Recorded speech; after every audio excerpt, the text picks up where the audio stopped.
listening to me at home. Welcome to your darling program showing on every Monday and every Saturday by 10:30. Good morning to your Abntv newspaper review. Here with me, I have the Tribune newspaper and I have the Punch newspaper. Firstly, we go to the Tribune newspaper. Now the headline here with me with the Tribune newspaper. Northern elders ask federal government not to negotiate with bandits. Olubadan elevates 5 more chiefs. Kuka to Tinubu. Reverse petrol price. Nigeria are suffering. No decision yet on 18 years limit of university admission. Court remand man for stealing beans in Ibadan. Commuters groan as transport fares go up. Now the story in details. Fuel price up. Do not take Nigeria patients for granted. Arewa youth tell federal government. Following the astronomical increase in the price of petrol, the Arewa Youth Consultative Forum has cautioned the federal government not to take Nigeria's patients for granted. President General of the Forum, Yerima Chesima, while reacting to the increase, said it is now becoming clearer that the present government may have lost touch with the reality on ground. Shetima said, for the same government that appealed to Nigeria not to embark on protests with the promise to make life better turn, all of a sudden, wake up to add the pains of its people to rather unfortunate. Even the blind can see the hard situation and the deaf can also hear that the poverty and absolute hunger in the country are unbelievable, and now to add the hardship is certainly high level of intensity and must be addressed accordingly. Today, price of foodstuff is no longer within the reach of the ordinary Nigeria, and it is now clear that the increase of minimum wage to 70,000 naira is nothing but a disease because, with the reality on ground, it cannot meet the need of one person, let alone a family, and now the said money can barely cover the transportation to the workplaces in a month. Fuel price cries. Do not take Nigeria patients for granted, Arewa youth tell federal government. The full details of this story is on page 3 of Nigerian Tribune newspaper. Another story here with me in Nigerian Tribune newspaper. No decision yet on 18 years old limit for varsity admission. The federal government on Friday clarified that it has not banned underage students from sitting examination conducted by the West African Examination WAEC and the National Examination Council NECO and the National Business and Technical Examination Board NAPTEP. The government also clarified that the 18 years old limit for entrance into university in Nigeria, as earlier announced, is still a work in progress as a final decision on it can only be taken at the forthcoming National Council on Education.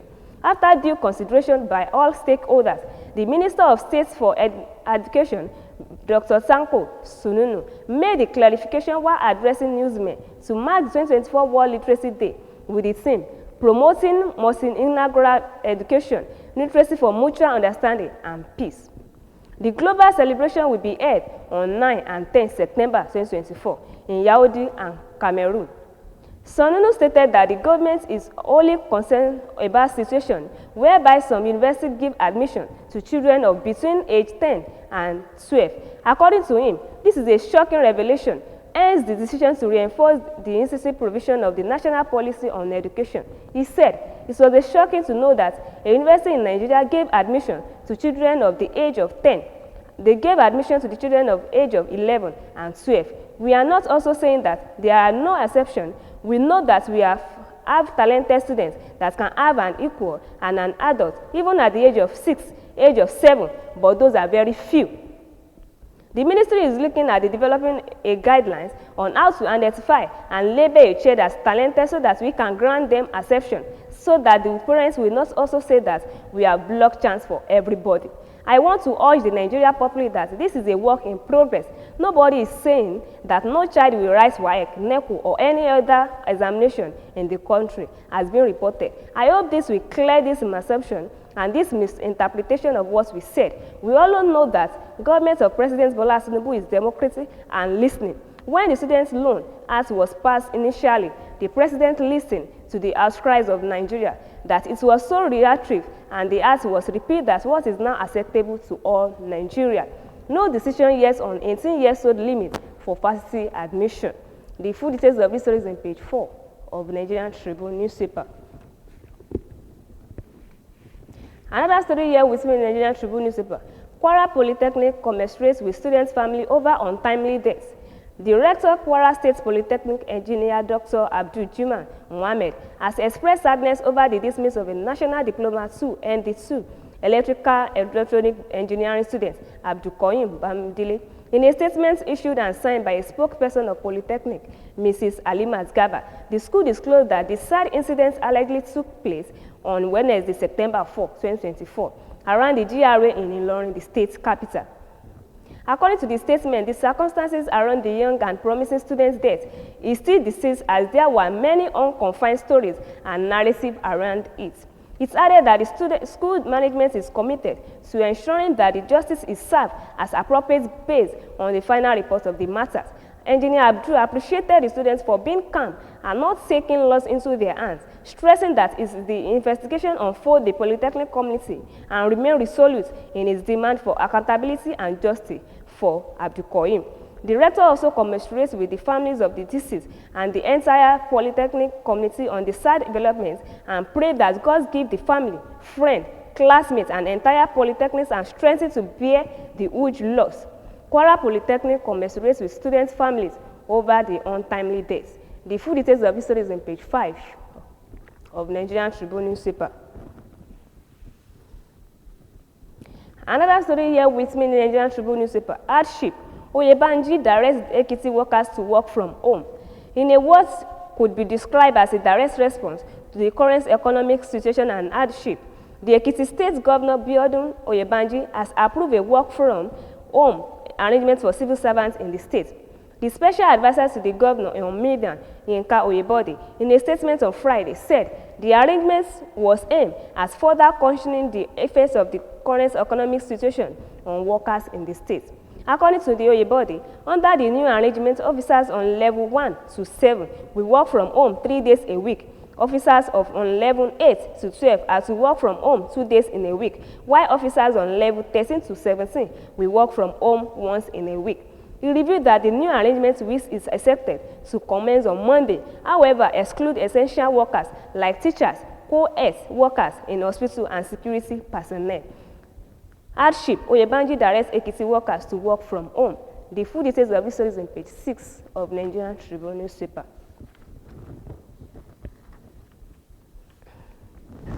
Another story here with me in Nigerian Tribune newspaper. Benue APC elect chairmanship, councillorship candidates for local government election. The Benue State chapter of the All Progressive Congress, APC, has elected its chairmanship and councillorship candidates for the October local government election. This came barely 2 weeks after the Austin Aganda-led Executive Council embossed and the party chairman and councillorship candidates for the local government election, despite the sacking of the State Workers Committee by the Abdullahi Gaduje-led National Working Committee. Secretary spokesperson of the APC Caretaker Committee in the state, Jomsi Ogunga, who said that the premises were inch-free, noted that 23 chairmanship and 276 councillorship candidates were elected for the forthcoming elections. According to him, all local governments in the state have concluded their premises and submitted the results to the Caretaker Committee.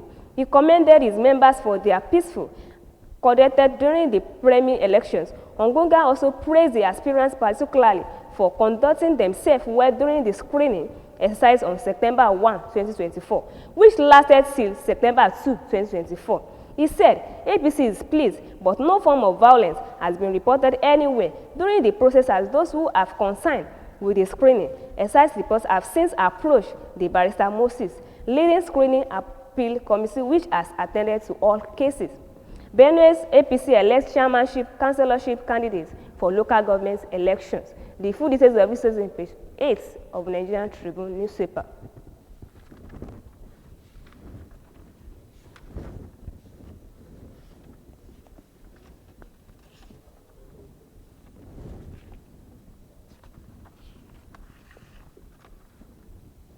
And lastly, with me in the Nigerian Tribune newspaper, aspects call for more investments in health sector, seek end to quackery. For Nigeria to see more improvements in its health indices, the federal government has been urged to invest more in the sector. This was the Central Commission of Speakers at the 2024 World Technology Day held at the Federal Medical Center, Abeokuta, and organized by the Ayode Health Foundation in conjunction with the Association of Fastest Technicians of Nigeria, Ogun State Chapter. Founders of the foundation, Oni Adebayo, who was represented by Ms. Patrick Okeke, also urged other non-governmental organizations to invest in the health sector because it is financially intensive. Adding such commitments propelled the foundation to help patients with clue foot with cash and medical materials. He said there is a need for more investment in the sector from government. The NGOs and the other bodies government alone cannot do it. Governments are trying their best, but they need to channel more energy into this area because a lot of people are not aware. They have to create awareness. This is very crucial, that they should provide support and in any way that can smile on the face of the patient. The head of the Department of the Traumas and Plastic Unit, Dr. Abdul said investment is a strong catalyst for development in the health sector. Furthermore, noted that the major purpose of the health technicians is to undertake bone fractures, management, and corrections. Hence, adding that they must be appreciated. He stated further that it is unfortunate that most people report to the hospital quite late, thereby making the necessary treatment and corrections to their cases almost impossible. Furthermore, therefore, implored members of the society to report any case of fractures to hospital immediately for proper treatment. In his address, a consultant, Dr. Adris Aremu, admits that members of the association to eradicate quackery in their profession, saying, as good as effective cast it can wreak havoc if it is not done by a professional. Aspects call for more investment in health sectors and seek end to quackery. The full details of this story is on page 8 of Nigerian Tribune newspaper. And before we come back to the second edition of this program, The Punch newspaper, if you'd like to follow us on our website page, on our social media page, you can follow us on www.abntv network on our website page. And we also have our social media. We have the Facebook, we have the Twitter, we have the YouTube, we have the Instagram. On our Facebook, you can subscribe, you can share and like and comment. You can click on Abntv Houston. And likewise, we have our Twitter. You can click on Abntv Nigeria. And we also have our YouTube. You can click and subscribe and like and comment on our Abntv Houston. And lastly, on our Instagram, you can click on Abntv Nigeria if you'd like to watch us live and direct on our websites, on our social media. And before we come back to the second edition of this program, let's listen to what we have for you on our studio. We'll be right back.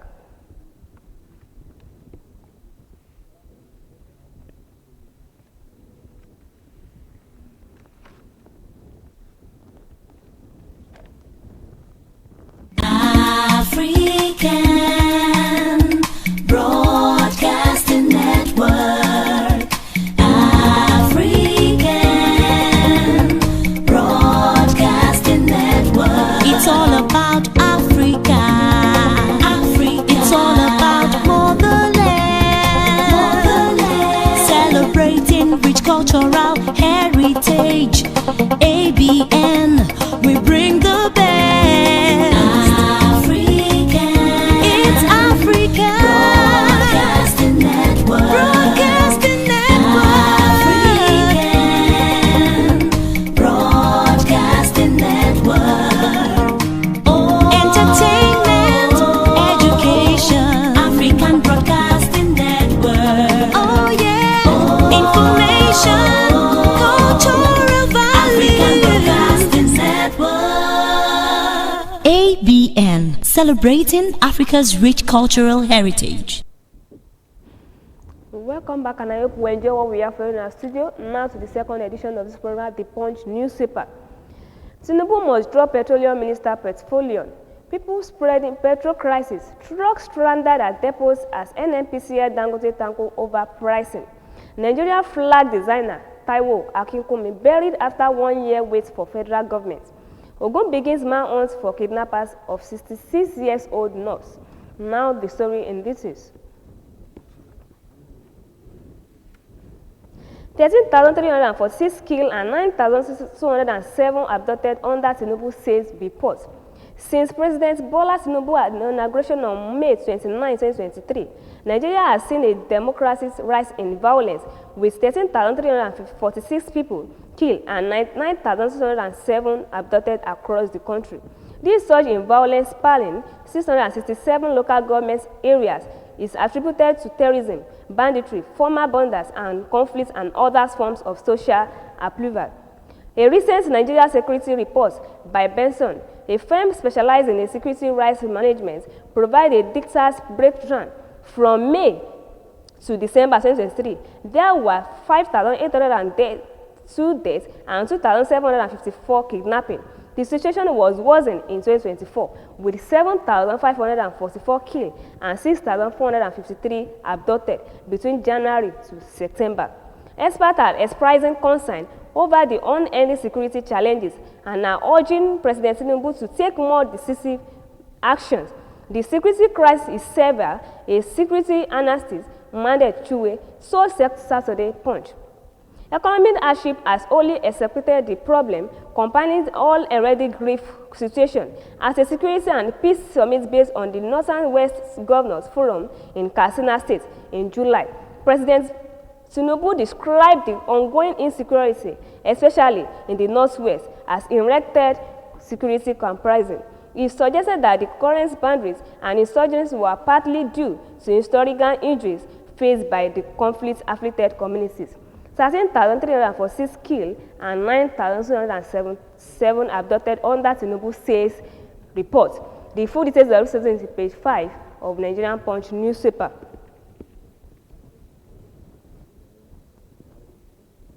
Another story here with me, Nigerian Punch newspaper. INEC caution against fake news ahead of Edo governor poll. Ahead of the Edo State governorship election, the Independent National Electoral Commission has issued a warning about the dangers of the fake news and misinformation during the electoral process. The INEC National Commissioner and Chairs of the Information and Voter Education Committee, Seun Olumekun, issued a warning during a press briefing in Abuja on Friday. Olumekun, who was represented by the Director of Voters Education and Publicity, Mary Uken, emphasized the critical role of the media plays in ensuring the integrity of the upcoming elections.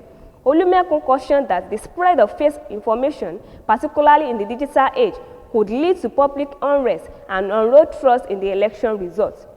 In this digital age, we are acutely aware of the dangers posed by fake and misleading news, especially during an election period. Such information has the potential to disrupt the electoral process, undermine public confidence, and incite unnecessary tensions, he said.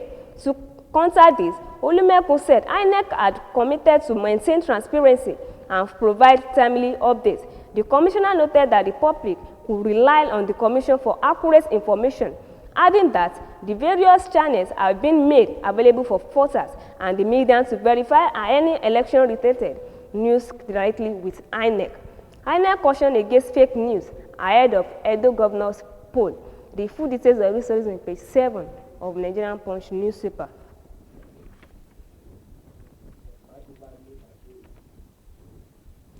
Another story here with me in the Nigerian Punch newspaper.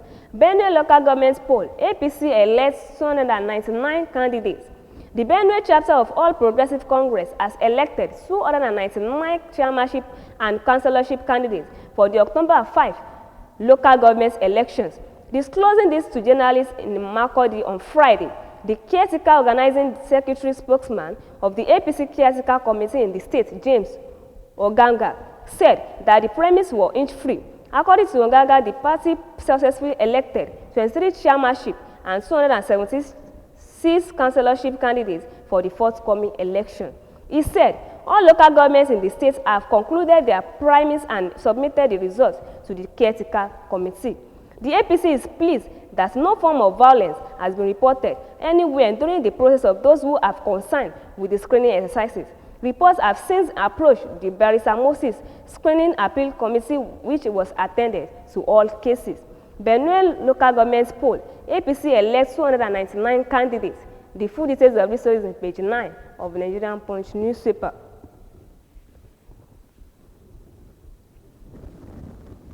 Another story here with me in Nigerian Punch newspaper. We are hungry. Pensioners cry to insurance fund. Some retirees who received their pensions from the African Alliance Insurance Firm have expressed frustration due to the non-payment of their pensions since January 2024. Recall that in July, the National Insurance Commission had directed the board of the companies to address and settle all outstanding claims from their customers and submit a transient plan for addressing their challenges. Meanwhile, in August, the executive directors of the company, Wasiu Amao, said that the firm was working on determined plans as directed by the NILC. This was even as some of customers expressed distortions over the company's failures to meet their demand. Speaking to the Saturday Punch, Omotayo Clement, who retired from the Lagos State Ministry of Works and Infrastructure in 2015, said the companies have failed to pay him his benefits.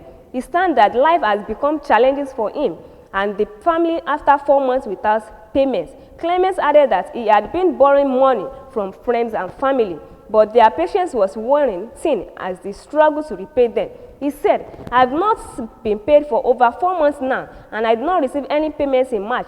It was only in April that I got paid. Things have been very difficult, and I've been borrowing from people. We are tired of lending them money. The country is very hard. Even paying house rent is a big problem. I cannot do anything because I had an incident which cost me my leg since 2017. I have not been able to work or doing anything. It is very terrible. If you know me before, you will not recognize it now. While my wife also had a stroke, and as I'm speaking to you, she's lying on the floor. Unable to work, we manage with the little we are collecting, and I have to rely on one of the others as resulted. We call food items on credit, and even neighbors are tired of giving us items on credit. The retiree added that his attempt to reach African Alliance Insurance by phone had been futile as they had not been answering his calls. He said, they have not been picking up my calls. The only times I answered my calls was in early April, but nothing was done.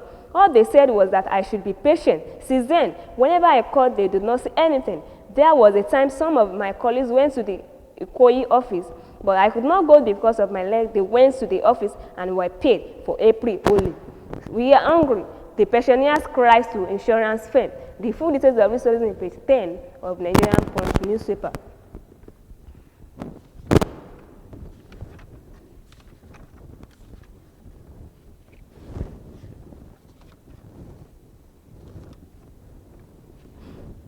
Another story here with me in Nigerian Punch newspaper. Petrol station workers lament poor pay. Petroleum station workers have called for recognition and organization under the Nigeria Union of Petroleum and Natural Gas Workers to protect their rights and improve their standards of living. At a press conference in Kaduna on Thursday, Ibrahim Zango, spokesperson for PSW, lamented that the exercise maltreatment, poor salaries, and neglect faced by workers in the sector. We are dying workers, Zango said, adding that despite our vital role in the economy, we are treated like slaves. Our salaries are majors, and we are fear designers such as toxic environments and fear exile without adequate health care. Zango disclosed that the PSWS earned between 10,000 naira and 20,000 naira per month, leading some to engage in sharp practice to survive. Petroleum station workers lament poor pay. The full details of this story is page 36 of Nigerian Punch newspaper. Another story here with me in Nigerian Punch newspaper. Archbishop of Sokoto Diocese Bishop Matthew Kuka has said reducing the current price of fuel will be the greatest legacy of President Bola Tinubu administration. The bishop also said many Nigerians are hungry due to the economic hardship occasioned by the increase in the price of fuel. He stated this at the formal unveiling of the Progressive Institute, a branch out of the Abdullahi Ganduje-led National Working Committee in Abuja on Friday. He said, I once asked a girl if she is in APC, PDP or Labour Party, and she said, I'm hungry. And so, since I'm speaking to those who are in power, please know that we Nigerians are hungry. Find a way of reducing the price of fuel. Find a way of keeping our country secure. That will be the greater legitimacy of any government. The preachers further raised concerns about unhealthy practice of government officials in the country. He noted, I will always honor the invitation of every political party, even if it is APC, PDP, LP that calls me, I will go. And I'm a twins. Our grandmother who used to say, the mother of twins cannot afford to sleep on one side, but ventures of being a prince. People say I am a politician. I'm not a politician, but I'm a political. I'm concerned of the quality of democracy and policies in Nigeria. So rather than being guided by science, major decisions are taken through the nemesis of the illiterate people who are seated somewhere, chewing colonels and doing nothing with their lives, except projecting on what is going to happen. This is why I think this progressive institute is important, because we need to move towards science. Responding, the chairman of All Progressive Congress, APC, of Nasarawa State, Aliyu Bello, said those criticizing Tinubu for the current hardship cannot perform better than him. Reducing fuel prices will be Tinubu's best legacy, says Kuka. The full details are recently in page 27 of Nigerian Punch newspaper. And lastly, with me, Nigerian Punch newspaper, CAC condemns poor registration by POS operators. The Corporate Affairs Commission has issued a stern reminder to points of sales operators across the country that the deadline for their business registration, initially announced on July 7, 2024, expired on September 5, 2025. In a statement on Friday, the CAC expressed concerns over the inadequate compliance with the directives, despite the large numbers of POS operators in the country. However, the Corporate Affairs Commission commended the operators who have taken steps to formalize their businesses, pricing, and praising their positive attitude toward compliance. The Commission noted with concern the significant numbers of operators who have not adhered to the directives, according to statements. The recruitment operators have refused to adhere to the advice for formalizing dues possibly to engagement in all some activities for some reasons, but no to them. CAC condemns poor registration by POS operators. The full details are recently in page 26 of Nigerian Punch newspaper. And that's what we have for you on our newspaper review. If you'd like to follow us on our website page, on our social media page, you can follow us on our website, www.abntv network. You can click on www.abntv network and try to subscribe and share and like and comment. And we also have social media. You can click on Facebook, Abntv Houston, try to share and comment and like. And you can also go on our Twitter. You can click on Abntv Nigeria, and we also have our YouTube, Abntv Houston, and lastly on our Instagram, Abntv Nigeria. Try to subscribe and share and like. If you'd like to watch us live and direct on our website. My name is Kenny Afolabi. Thanks for listening and thanks for watching. Bye for now.